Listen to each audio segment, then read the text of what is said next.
I appreciate you guys being patient. I was reluctant to do a press conference because of the pandemic our country is facing. But, I know some other coaches have done it, and I had a couple Gamecock friends of mine say, hey, we need a distraction at this point, so something else to talk about. But I want to first send my thoughts and prayers to all the people directly affected by this pandemic. None of us have experienced anything like this. And there's a number of people affected here in Columbia, our state, and our country, and really, across the world. Is just staggering. I want to really thank the healthcare professionals, the doctors, the nurses, the medical staffs, the first responders who are on the front line working. They're in the line of fire, and we appreciate what they're doing and to prevent the spread of this and providing exceptional patient care and putting themselves in harm's way. But I can't thank them enough, and hopefully we'll come up with a vaccine that will put an end to this sooner rather than later. But in the meantime, we've got to continue to practice what our government is asking us to do, and that's stay home, practice social distance, wash our hands, and keep our families safe. As a staff right now and as a team, we have to plan as if we're playing this fall. And until someone tells us otherwise, that's our plan. I'm not going to get into the what-ifs of all the questions out there, because there's a lot more questions than there are answers, and no one has any of those answers right now. So until somebody tells me differently, we're playing in the fall, and we're going to take, I think it takes at least 8 weeks minimal to get ready, a month to get in shape, and then a month of practice in order to prepare the right way and keep the student-athletes healthy. As a team, we're utilizing now this week 4 hours, which were allowed by the Southeastern Conference. Last week we took install 1 from spring, which is really day 1 install, and went through that the entire week for about 30 minutes with our players 4 times. We'll increase that this week and go through install 2, 3, 4, and 5, which will take us to May 1st, which is really our 5 installations of spring. We're utilizing the Learn to Win app, which has been really good interacting with our players, and the Zoom, which has been outstanding to be able to communicate as a staff and with our players. But we'll work through those first 5 installs to May 1st. Connor Shaw is meeting on Zoom with our team 1 time a week to go through the mental health issues and developing a routine, staying positive and staying connected. Social distancing is more physical distancing, and make sure that our team is staying connected, and Connor's doing a great job of that. Dr. Kevin Elko is meeting with our leadership group once a week to talk about leadership and adversity and crisis, and I think that's been very beneficial for us. He always gives us a great message. Our staff meets twice a week. We talk daily as offensive and defensive staff, but we're working on opponents ourselves, all-season projects, and recruiting is the main things we're trying to emphasize on. Paul Jackson has given our guys ideas to whether or not they have access to weights or they don't have access to weights to work out at home, so they're staying in shape as best they can during this time. I talked to Katie Christensen, our head of academics, and really proud of how our guys are handling this academically. They're doing a fantastic job, and I really applaud the faculty senate of passing the pass-fail criteria as far as classes are concerned, because some of this learning online is easier for some people than it is others. And I think that was a great decision. I also would like to endorse the Feed Our Heroes Foundation. My wife and I, Carol, were talking last week about the healthcare people and the tireless hours that they're working, and what could we do to help. And I called a good friend of mine, Joe Walker, who lives here in Columbia, and he and Haley are friends of ours, and he owns some Marco's Pizza. So we're going to feed the healthcare employees throughout Lexington, Richland, and Sumter counties. I encourage people to donate money. If you donate $50, that's 5 pizzas.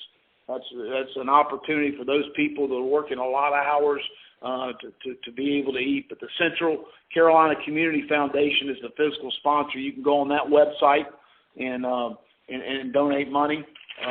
That certainly is going to help the people that need the most help at this time right now, and those are preventing the spread of this virus. And I'll open it up for any of your questions.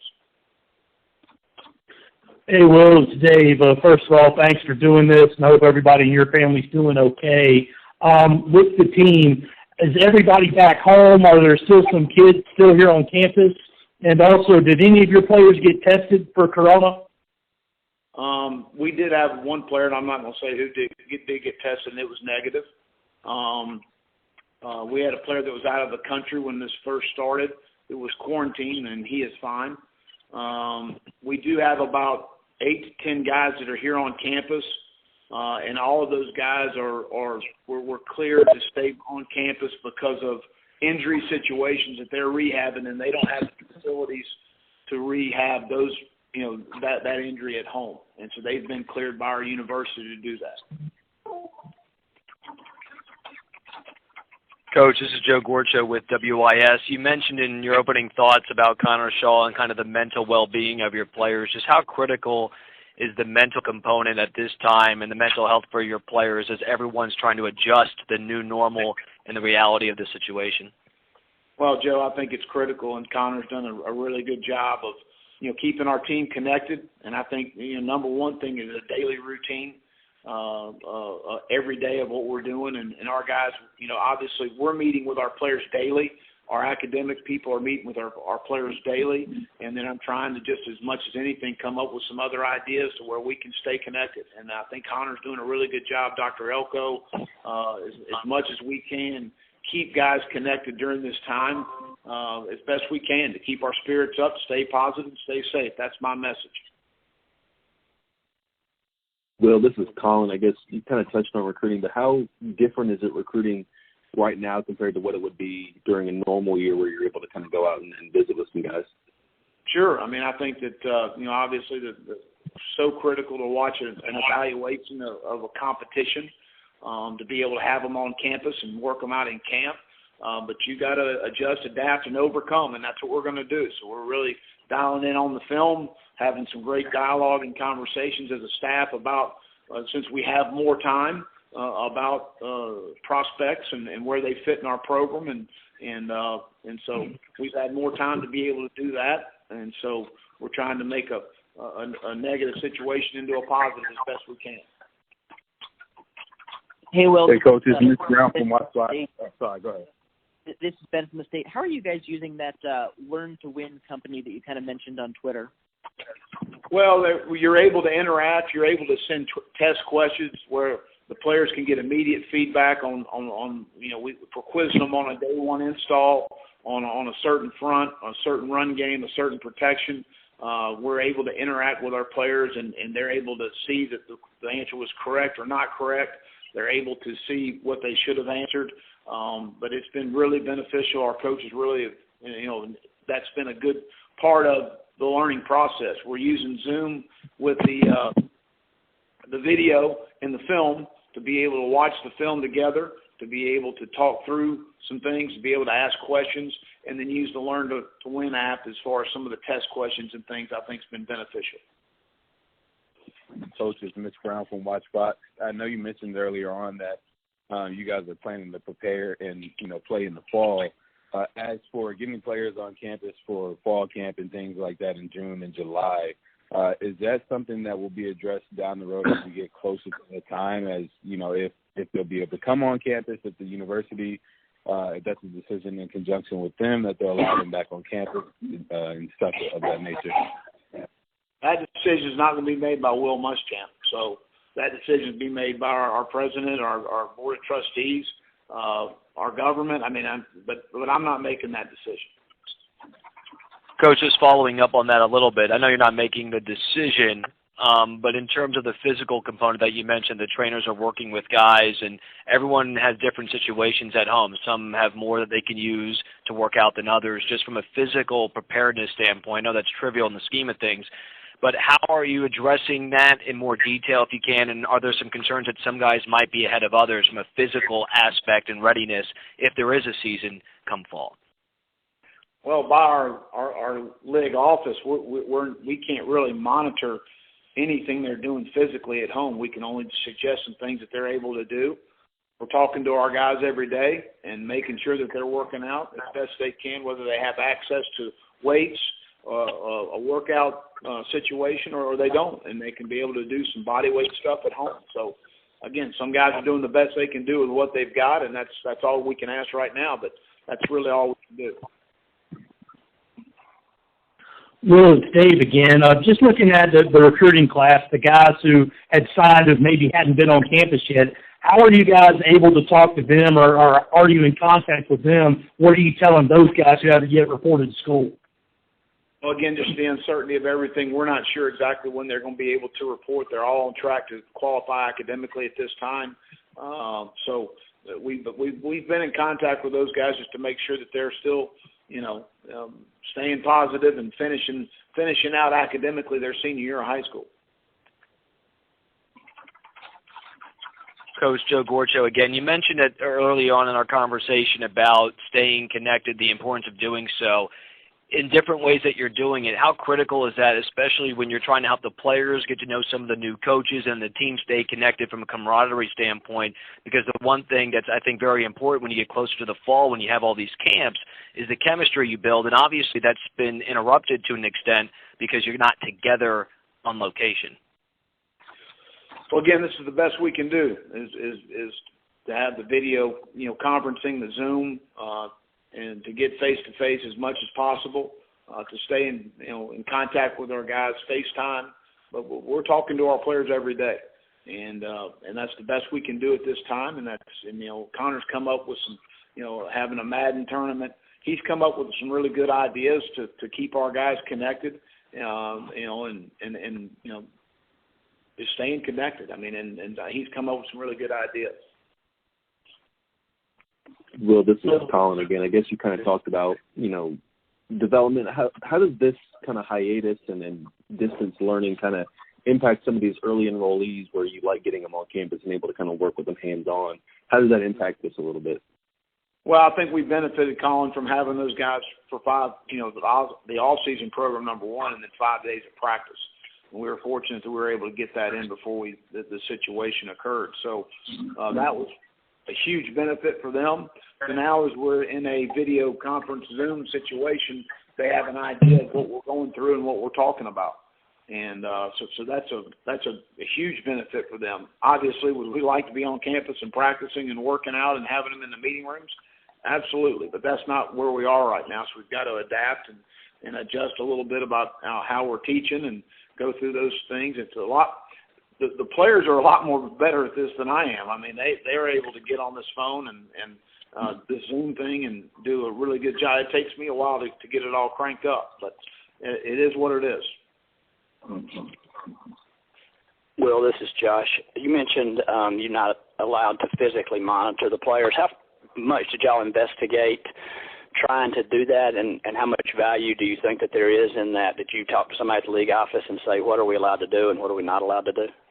Yeah, they've put out guidelines on what you can and can't do. But obviously I think the best way to do is pick up the phone or FaceTime a player and say, how's everything going? Tell me what you did today. And that's kind of how we're monitoring our players.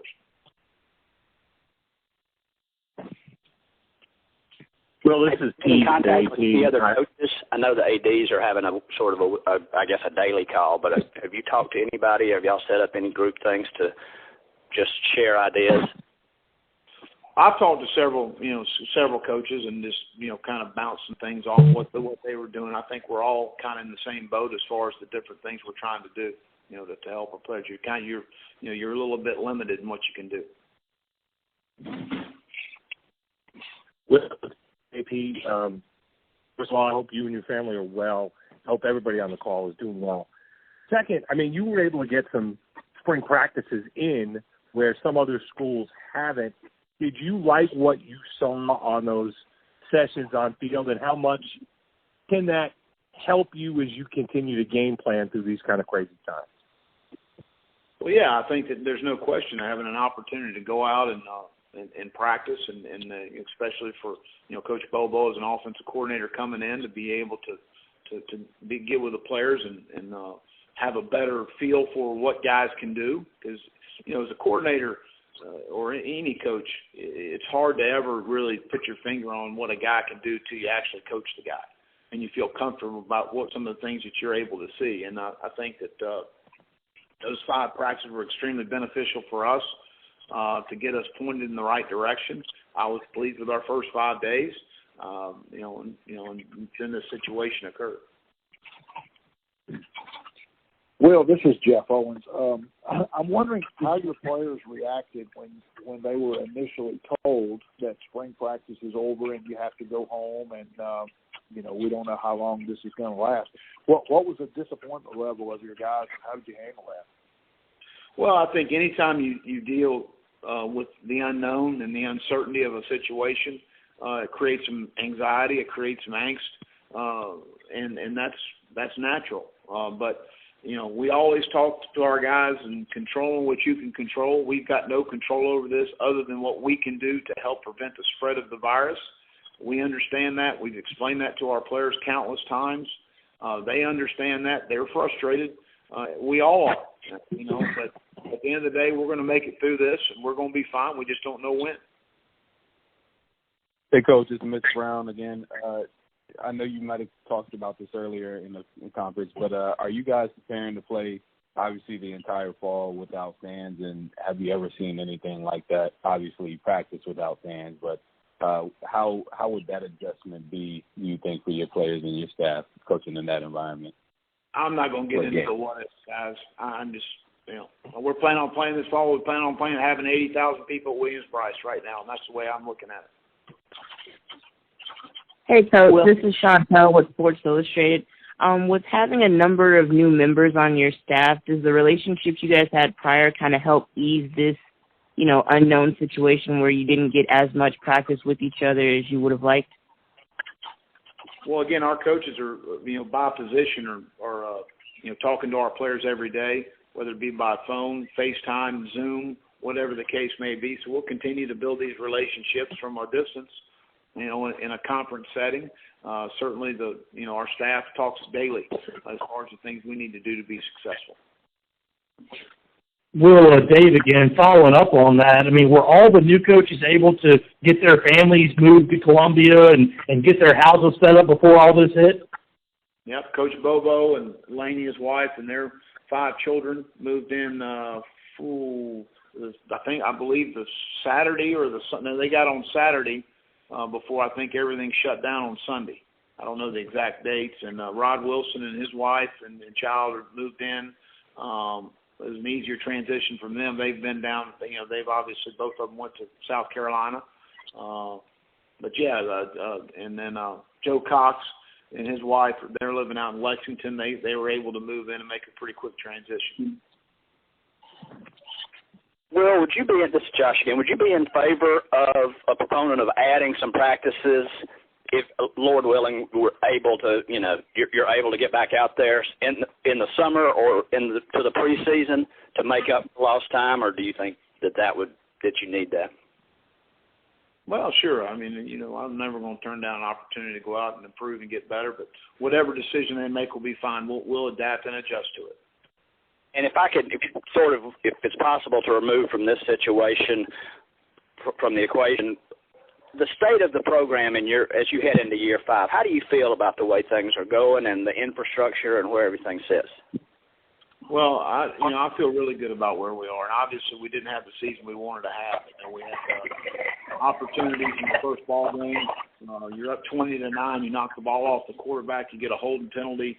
5 times we start in North Carolina's territory, and we get 7 points. We had every opportunity in the world. You go into the fourth quarter leading Florida, and you lose the game. You go into halftime at Knoxville with the lead, we lose the game. So, we lost some confidence offensively. As the year wore on, we had some tough breaks as far as those things are concerned. I think we recruited well. I know that Mike's really excited about the quarterback room. Ryan had a really good first 5 days. Jay Urich brings some different things to the position. Obviously, Mike's got a lot of confidence in Colin Hill, and Luke Doty did some great things. And at that position, is key. I think that our offensive line's been the best it's been since we've been here. Jazz Turrentine played really well at left tackle, moving Hutch back inside. You got great competition when Dylan Wallen gets back with Ja'Kai Moore, all right, and Jalen Nichols at the tackle positions. The guys are going to be competing there. It's going to be exciting. We're more powerful inside than we've been. We need to settle on a center. Hank Manos, Eric Douglas, Javon Gwynn, we were going to give him some reps at center when we came back from the break. He never got that opportunity. But we're pleased there. You know, Nick Muse did not go. He's not going through spring because of the ACL. We've got to continue to improve at tight end. Adam Prentice brings a different dimension to our offense a little bit with a two-back look. It'll be good for us. Deshaun Fenwick was playing his best ball the first 5 days of spring. Kevin Harris has done a nice job for us, and Marshawn Lloyd's going to be a really good football player. You know, Shy's going into his senior year. I think we always are concerned at the receiver position. You lose Deebo Samuel a year ago, who's probably the best rookie receiver in the National Football League, and you lose Brian Edwards, who statistically was the best receiver to play at South Carolina based on statistics. So Shy's the guy that we're excited about, you know, at that position. Tariq Davis is a guy we need to keep healthy. He had the stress fracture he wasn't able to partake. We need to get Ortre back to his freshman year when he caught 30 balls and did some really good things. We need Josh Vann to step up. Xavier Legette's going into his second year as a receiver, played high school quarterback. He's going to make the appropriate steps he's got to take. To carry on Joyner playing in the slot. We were really pleased with where he was and as he continued to come. But, you know, obviously we're going to have some young guys that may have some opportunities there as well.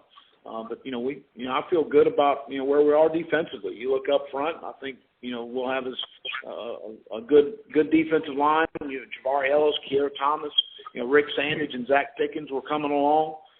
They got to continue to do that. Aaron Sterling and J.J. Mbare are two edge guys that I'm excited about. We've got some good guys coming in that we feel like can give us some juice.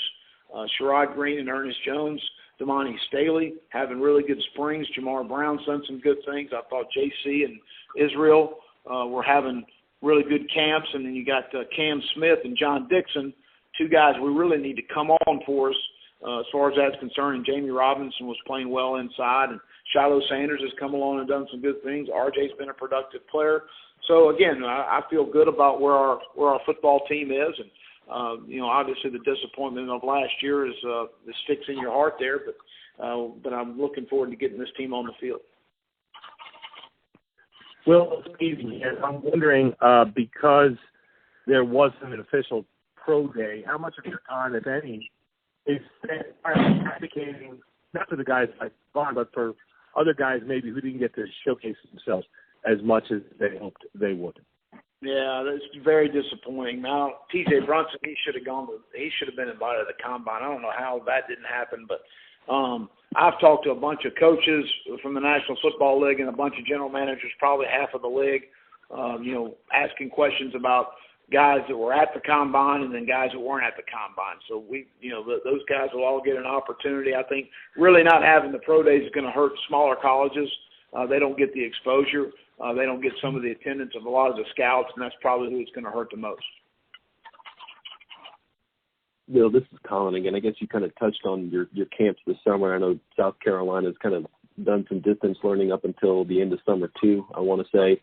Does that impact your camp schedule at all, and how does that kind of work?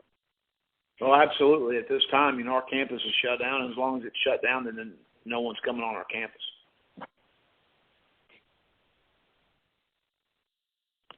Coach, you don't seem like a guy who likes to have a ton of leisure time on your hands, so I'm just curious, when you're not working and you're kind of stuck, what are you doing right now?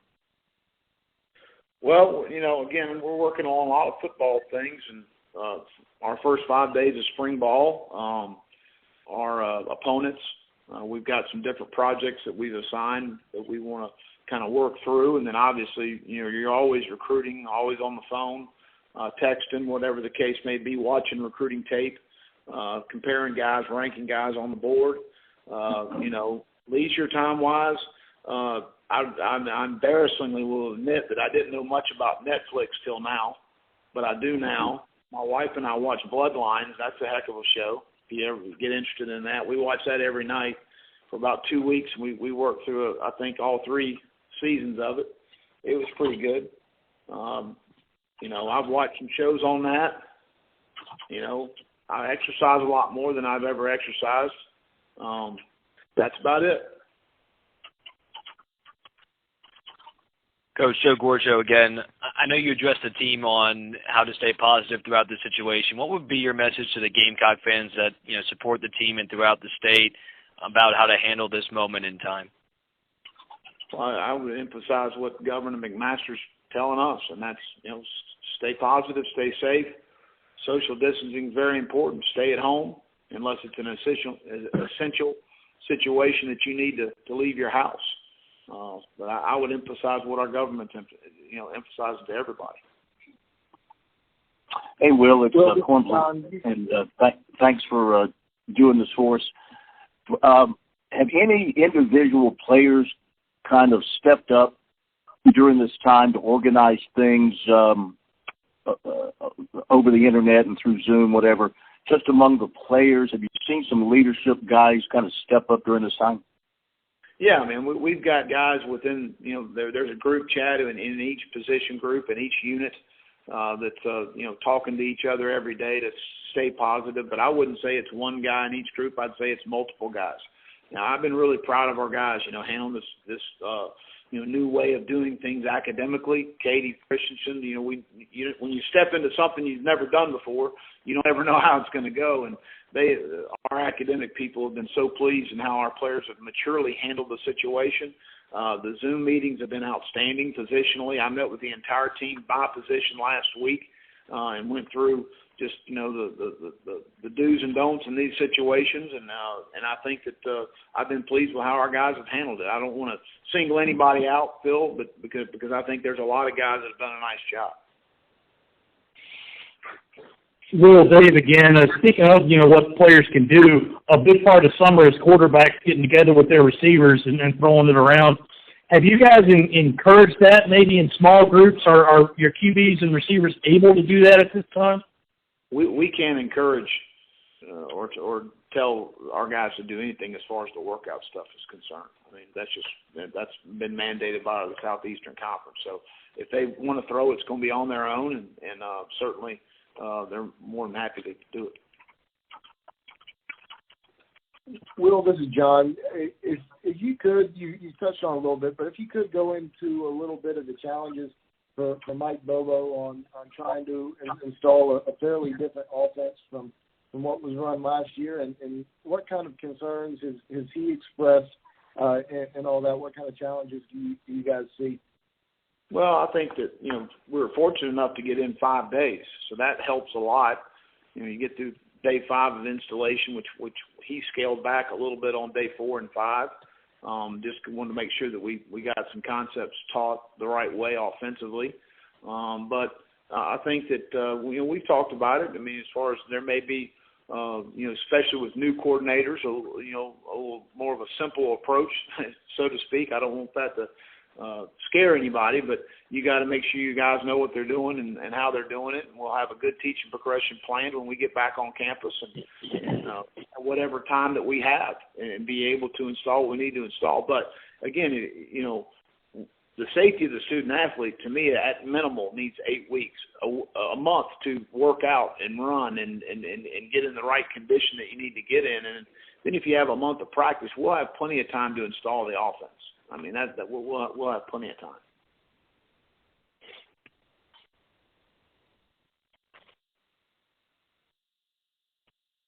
And a little bit more of a technical football question. Last year, y'all had a less than 50% touchdown rate in the red zone on offense. How difficult was that for you to manage, and how important is that to Mike Bobo to fix? And what about his offense can bring about success in that manner?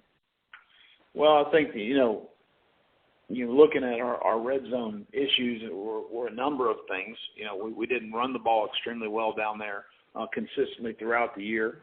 And at times we obviously struggled throwing it as well. But, that's something we've emphasized and talked about. We actually went in the red zone on day 4 and day 5 of spring, a little earlier than we normally do because of those issues that we had down there. But you got to score touchdowns in the red zone. There's no doubt about it. We talk in terms of, red zone touchdowns over 70%.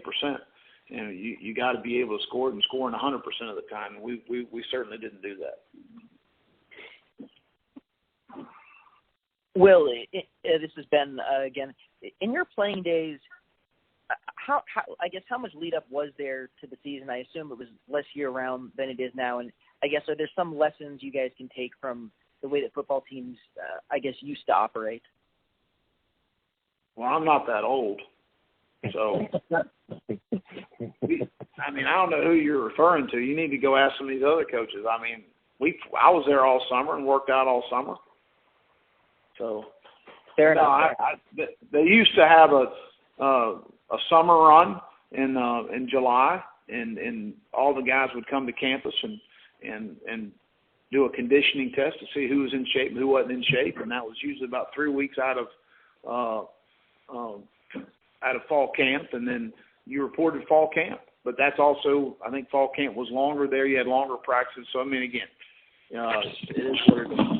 Really adjust and adapt to the situation.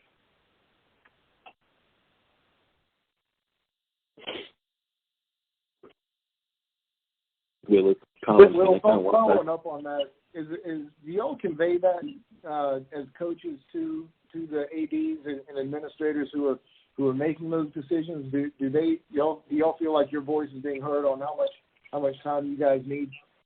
Oh yeah, absolutely. Coach Tanner and I've talked about it a number of times about that. Absolutely. Will, it's Josh from Spurs and Feathers. I wanted to follow up on Pete's question before about pro days not happening. From your perspective, with your time with the Dolphins, how important is this time period as far as bringing guys in, adjusting your draft board, taking guys off the draft board, and how unfortunate is it for guys like maybe Brian and DJ who aren't going to get that opportunity to get on a board or get in the interview room? Well, both of those guys went to the combine, so they probably hit, most, if not all, 32 teams during that time. But, it does hurt from a standpoint of the guys that are going to be impressive in a one-on-one interview. Then when you meet those guys, you realize the football intelligence that they have, the type person they are. All the 32 teams in the combine will have a psychologist sitting in there evaluating body language, evaluating how he responded to questions to get somewhat of a psychological. They do a written test that actually we do here at South Carolina as far as just testing guys on leadership, on communication ability. Human resource tactics is the HRT is a company that we use here at South Carolina with our guys. But not to be able to go out and to the pro days and evaluate guys is no different than our camps. I mean, that's a huge evaluation, a huge part of that. To be able to narrow down exactly who you think the player is as a football player, but also as a person.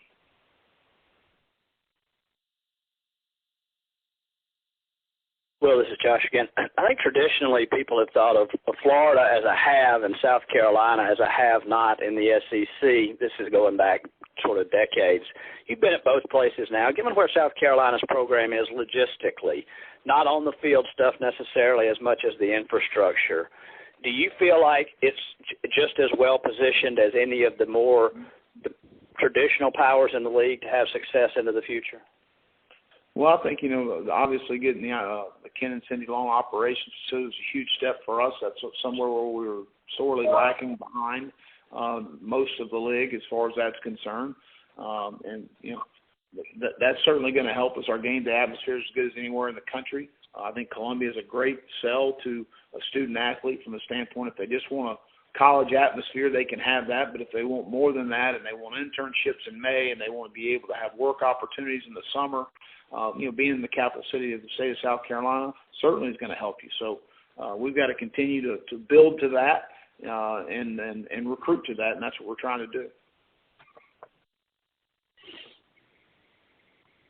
Well, this is John. I'm curious if you have noticed or heard of any of your players having to get a little bit creative in terms of putting together their workouts. I saw Bobby Bentley and his family built a weight bench the other day, wondering if you had any other stories you could share like that of players having to get a little bit creative in what they're doing. Vershawn Lee sent me a video of him pushing a car, which I thought was pretty good. We used to do that when I was in high school. But I think that's good for all of our linemen because at the end of the day, you got to push some weight, and if you don't have access to weights to get behind the car and push the car, of course, have somebody in there driving it, put it in neutral, and then pushing a car I think would be very beneficial for all of our guys. It'll get a good burn on the legs, get the thing rolling a little bit there, and it's a great workout.